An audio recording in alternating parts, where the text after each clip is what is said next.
अगर आंदोलन हमने उठा दिया तो ये मोदी सरकार हैवी हो जाएगी। इसको हम हैवी नहीं होने देना चाहते, क्योंकि इस माले दुख की घड़ी में हमने आंदोलन उठा दिया तो ये हमारे बच्चों की गर्दन काटने का हम काम करेंगे, और मोदी सरकार हमारी बच्चों की गर्दन काटने का काम में कतई देर नहीं लगाएगी। इसलिए हम ये आंदोलन बिल्कुल चलाएंगे और धीरे धीरे इस बीमारी में से भी निकल जाएंगे, इसमें कोई दो राय नहीं। नमस्कार, मैं हूं अजय भारद्वाज और आप इस समय ग्राउंड मीडिया देख रहे हैं। किसान आंदोलन से जुड़ी तमाम तस्वीरें लगातार आप सभी के सामने लेकर के आने लग रहे हैं। भाई डॉक्टर दलबीर के साथ एक बार फिर ये हमारी वीडियो, इससे पहले की वीडियो देखी आपने, काफ़ी प्यार दिया और वीडियो को आपने ज़्यादा से ज़्यादा शेयर किया। और भाई जिनने अभी तक, जिस भाई ने चैनल को सब्सक्राइब नहीं कर रखा तो आप चैनल को सब्सक्राइब करें। हाँ जी डॉक्टर साहब, राम राम जी। राम राम जी। और जी ठीक ठाक? बढ़िया जी, बढ़िया। अच्छा जी, पूरे देश में लॉकडाउन लग रहा है भाई। हरियाणा में भी 7 दिन के लिए और बढ़ा दिया गया, हालांकि और भी बढ़ सका है। आंदोलन के ऊपर इसका क्या असर पड़ेगा जी? क्या कुछ कहना चाहेंगे आप लॉकडाउन को लेकर के? भाई देखो, लॉकडाउन तो वैसे सरकार ने चलो लगा दिया, बढ़िया कराया। लगाना तो ये बहुत पहले चाहिए था, ये अप्रैल के फर्स्ट में लगाना चाहिए था लॉकडाउन, लेकिन इन्होंने ध्यान नहीं कराया। इन्होंने, सरकार ने अपनी स्वार्थपन के कारण जो 5 राज्यों का इलेक्शन था उसकी वजह से इन्होंने लॉकडाउन लगाने की जहमत नहीं उठाई, जिससे भाई आज देश में ये जो रोग फैल रहा है ये अपनी चरम सीमा पर पहुंच गया। और इन्होंने अपने राज्य की तरफ देखा, सिर्फ गद्दी की तरफ देखा। जोर शोर से इन 5 राज्यों का जो इलेक्शन लड़ा है उसकी वजह से मोदी सरकार, पूरी सरकार को ही इस रोग को फैलाने में दोषी मानता हूं। और इसके साथ साथ में फिर इन्होंने ये इधर हरिद्वार के पास है कुंभ का मेला, भाई इसमें भी ये देखी थी, मैं तो अखबार में ही पढ़ी थी भाई 35 लाख आदमी इकट्ठे हो रहे थे। बताओ, पिछली साल एक खबर देखी थी जब ये कोरोना बीमारी चली थी समाज में, भाई एक मस्जिद में कुछ लोग थे, अगले जमातिया ने कोरोना फैला दिया, बीमारी फैला दी। आज ये मोदी सरकार कुंभ के मेले में 35,000 आदमी इकट्ठे कर ले हैं, तो वो सुपर स्प्रेडर का काम करती हैं, तो मोदी सरकार के जूंग भी नहीं रेंगती। खुद मोदी और अमित शाह 20-20, 25-25 रैली करते हैं बंगाल में और लाखों लोगों को इकट्ठा करते हैं और इस बीमारी को फैलाने का काम करते हैं, और इनके ऊपर जेंग नहीं रड़ती। और आज ही देख लो, लॉकडाउन लगाने के बाद में इनका मुख्यमंत्री हरियाणा में मनोहर लाल खट्टर, ये हिसार में उद्घाटन में था, इधर पानीपत था, यहाँ हजारों की संख्या में आदमी इकट्ठे कर रहा था। तो ये इधर देख लो, आज का अखबार पढ़ा मैंने सुबेरे, आज तो हम वीडियो बना रहे हो मेरी, आज का ताज़ा अखबार पढ़ के आया हूँ मैं। अयोध्या में राम है जो रामायण वाला, उसका मंदिर का बेरानी क्या पूजन क्या कर रहे हैं, उसमें सैकड़ों आदमी बैठे हैं। बोलो आज की तो मोदी सरकार मेरे ख्याल में तो टोटली फेल हुई है। और मैं तो हाथ जोड़ के भला मानू हूँ इस WHO का, जो वर्ल्ड हेल्थ ऑर्गेनाइजेशन है, इसने हमारी सूद ली है, इसने हमारे देश में लॉकडाउन सख्त लाने की भाई कई है, लॉकडाउन लाग गया। और मैं तो WHO का हाथ जोड़ के कहूँ हूँ भाई लॉकडाउन सा भाई जब लग रखो, जब लग हालात नहीं सुधर दे। और मैं तो नहीं कहूँ, WHO का हाथ जोड़ के धन्यवाद करूँ हूँ, हमारी दूसरे देशों से मदद करवाई। किसी देश ने हमारे को सिलेंडर दिए, किसी देश ने कंसंट्रेटर दिए, किसी ने ऑक्सीजन दी, किसी ने हमारे को दवाइयाँ दी, किसी ने रेमडेसिविर दी, किसी ने हमारे को हाइड्रोक्लोरोक्विन दी, किसी ने हमारे को पैरासीटामोल की खेप दी।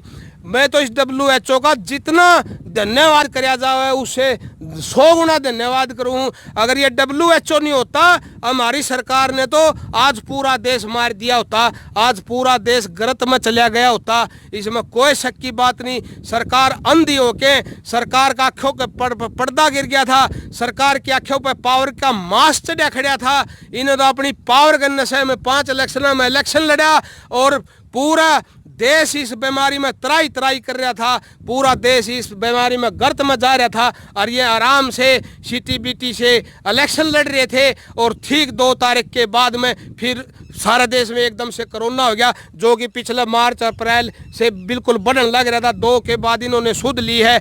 इसलिए मैं तो कहता हूँ नैतिकता भी कोई चीज़ है। नैतिकता के आधार पर इस मोदी सरकार ने, मोदी ने इस्तीफा दे देना चाहिए, क्योंकि देश इन पर नहीं संभला, बिल्कुल नहीं संभला। और WHO ने, UNO ने हाथ जोड़ के कहूँ इसका इस्तीफा ले लो और इसकी जगह किसी योग्य आदमी ने बैठा दो। और हमारी वह जो WHO सहायता कर रहा है उस सहायता को छोड़ा नहीं जाए, कम नहीं किया जाए। हमारी कम से कम महीने 2 महीने तक इसी तर्ज पे हमें सहायता दिलवाता रहे। और मैं तो औरतों के पाकिस्तान का भी धन्यवाद करूं। इन्होंने क्या इमेज बना रखी थी हमारा देश में, पाकिस्तान हमारा दुश्मन है, पाकिस्तान हमें खा जाएगा, मार जाएगा, बुड़का भर लेगा। बता, पाकिस्तान भी आज दुख की घड़ी में हमें ऑफर देता है मदद की। मैं तो पाकिस्तान का भी धन्यवाद करता हूं और उन तमाम देशों का धन्यवाद करता हूं आज जो हमारे देश को मदद कर रहे हैं। और WHO का भी धन्यवाद करता हूं जो हमारी तहे दिल से दिन रात हमारी कर रहा है। और जो WHO ने ये जो नियम लगाए हैं ये सही लगाए हैं। बल्कि WHO से एक और प्रार्थना है, इन नियमों को भी थोड़ा सा और मजबूत शक्ति से लागू कराए हमारे देश में, क्योंकि हमारे देश की सरकार नकम्मी है, नकारा है, ढीली है, कमजोर है। ये सरकार ना तो शक्ति से कानून लागू करवाओगी और ना खुद कानून लागू करवाओगी। बता, आज भी अयोध्या में सैकड़ों आदमी बैठे थे, कल हिसार में सैकड़ों हजारों आदमी थे, कल परसों पानीपत में हजारों आदमी थे, कुंभ गए मैडम 35 लाख थे। इन्होंने 25-25 रैलियां लाखों आदमियों की करी है और अभी दिल्ली में घूम रहे हैं। आज और एक अखबार की बताऊं मैं, अखबार में खबर आज भास्कर अखबार पढ़ा था मैंने सवेरे। अगला जो ये MLA मंत्री हैं, जो ये दवाइयां और टीके धरे बैठे हैं घर में और ऑक्सीजन धरे बैठे हैं, ये मेडिकलों को पूछाएं। बताओ, घर में कोरोना आया नहीं है, घर में 5 सदस्य हैं, 20 आदमियों की दवाएं ऑक्सीजन लकोए बैठे हैं। कौन लकोए बैठे हैं? जो पावर में है, जो बीजेपी के MLA मंत्री हैं, वे ऑक्सीजन और दवाइयां और जरूरी सामान घर धरे बैठे। आज अखबार की रिपोर्ट है, ये अखबार कह रहा है ये, और वो मेडिकलों में पूछाएं। बोलो, शर्म की बात है। इस बीजेपी सरकार को इस दुख की घड़ी में शर्म आनी चाहिए। इस बीजेपी सरकार से वैसे तो मैं प्रार्थना नहीं करना चाहूँगा, लेकिन दुख की घड़ी में इस देशवासियों के लिए प्रार्थना कर रहा हूँ। हे बीजेपी, तेरे से भी प्रार्थना है, इस दुख की घड़ी में जो कुछ लकोरे हो वो अस्पतालों में पहुँचा दो और इस WHO के जो नियम कानून कायदे हैं उनने मान लो। तो हम बाकी हिंदुस्तान की पब्लिक तो मान रही है उन कानून कायदे ने। ले, हे बीजेपी के दूतों, हे यमराजो, तो हम भी मान लो इस WHO के नियम और कानूना ने। नी देश जमा मारा जाएगा, इस देश ने बचा लो। या गरीब जनता तो त्राई करने लग रही है और अमीर मजे मार रहे हैं। बड़ा कमाल की बात होगी। WHO से हाथ जोड़ के विनती है, इस इमरजेंसी में सबके लिए एक सा कानून लागू कर दो जी। जैसे गरीब आदमी ने दवाइयां मुहैया हो रही हैं, इसी तरह पे अमीर ने भी मुहैया होनी चाहिए। ऐसा नहीं है गरीब तो तरस रहा है दवाइयां बिना और अमीर रोग होए बनाए घर धरे बैठे है, इमरजेंसी कदे आओगी तो यूज हो जाएंगी। ये इस तरह की गलत है, बिल्कुल सरकार का नजरिया गलत है। WHO से हाथ जोड़ के विनती है, इस सरकार पर दबाव डाले और कानून जो नियम कानून बना रखे उनको और ज्यादा सख्ती से लागू करवाए। और जहां तक रही इस आंदोलन पे क्या प्रभाव, क्या इम्पैक्ट पड़ेगा इस लॉकडाउन का, बिल्कुल इस लॉकडाउन का कोई इम्पैक्ट नहीं पड़ता किसान आंदोलन पे। बल्कि किसान भी स्वयं सेवक बन के लोगों की सेवा कर रहे हैं। हम जब दिल्ली जाते हैं, आते हैं, रास्ते में कोई भूखा मिलता उसको रोटी देते हैं, कोई तसाया मिलता उसको हम पानी पिलाते हैं। गांव में भी जो किसान के बच्चे हैं, वॉलंटियर है, वो भी घर घर जाते हैं, वो भी पूछते हैं, ताई चाची क्या चल रहा है, घर में बीमार तो नहीं, दूध लेना हो दूध ला के देवा, लस्सी लेनी हो लस्सी ला के देवा, और कुछ काम हो, घर में कोई बीमार हो दाखिल करवा के आना हो। किसान तो आज बहुत बड़ा लेवल पे मतलब स्वयं सेवा कर रहा है।